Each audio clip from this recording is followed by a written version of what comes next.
what people will do is they're comfortable with the limitation they know.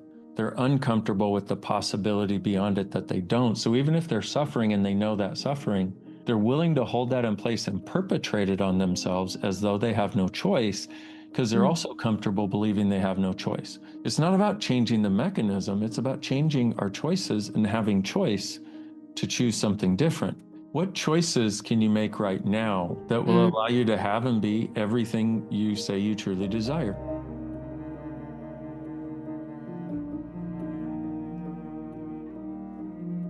The freedom comes from undoing the lie that somebody is, or the huge amount of lies somebody's been telling themselves.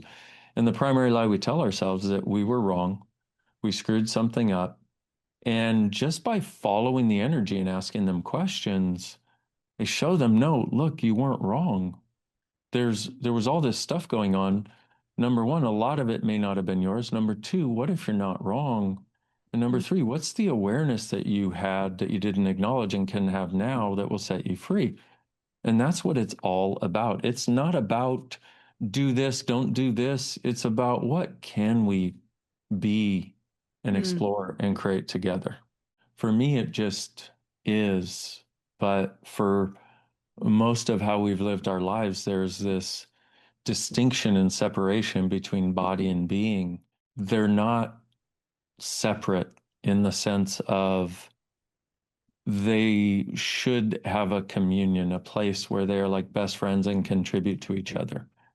Because otherwise, you're left with what you think your entire existence is just the space of your body, or that in order to access your being, you're just airy fairy space who's not very effective in doing anything.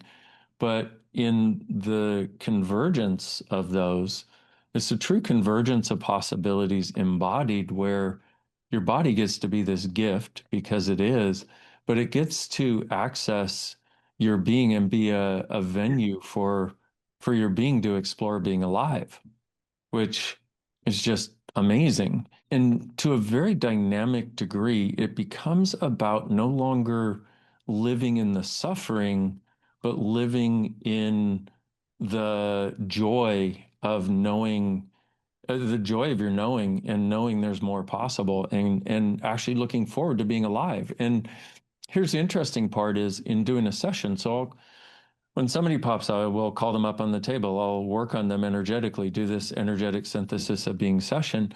But the interesting part is everybody in the room gets a session. And when you raise the vibration of that, everybody's vibration raises. Everybody gets a session when there's a session done on the table. And that's whether they're live or online. It's just friggin' amazing. It's amazing how whatever you allowed to change and whatever I could facilitate and whatever everybody else in the room and, as part of the class facilitates, opens up this space for something miraculous and beyond current reality. That's a reality of possibilities there. But the thing is, what excites me also is your willingness, mine, everybody else's, creates that space where now everybody can have access to whatever that is in their own way. It's beyond logical explanation. This is where logic stops running your life. Because, sorry, logic hasn't done much for you except get you to judge and get you to think that if you want to change something, you have to understand every mechanism of it first. And you must change one mechanism at a time, or, it's not about changing the mechanism. It's about changing our choices and having choice to choose something different.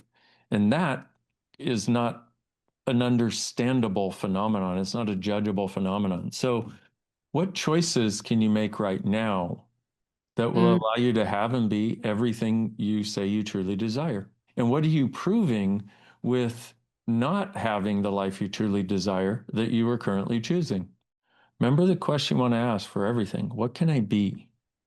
What can I choose? We keep thinking, what can I do? But we don't even know what to do or how to do. We just do blindly to try to be and try to create.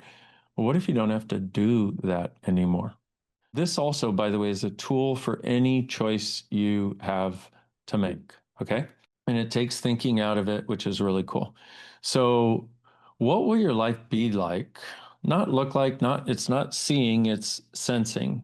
More space or less. Get the sense of what your life will be like in 5 years if you choose to take this class, if you do this class. And if you choose not to, what will your life be like?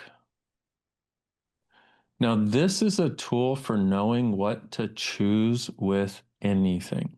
What I'm interested in is that space of what gets created as your life and our future.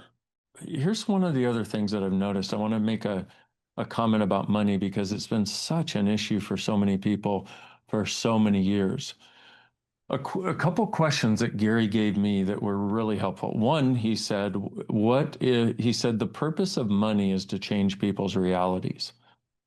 And I went, what? He said, the purpose of money is to change people's realities for the greater. And I was like, holy shit. First person who ever said anything that made me want to have money, because my family was so weird about money and loved and hated it and blah, blah, blah, blah, blah. Probably like a lot of us had weird shit.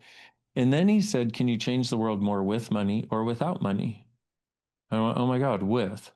He's like, yeah, you can change it without, but you have a lot more choices of being able to change it with money. And I was like, oh my God, okay, Mm. cool.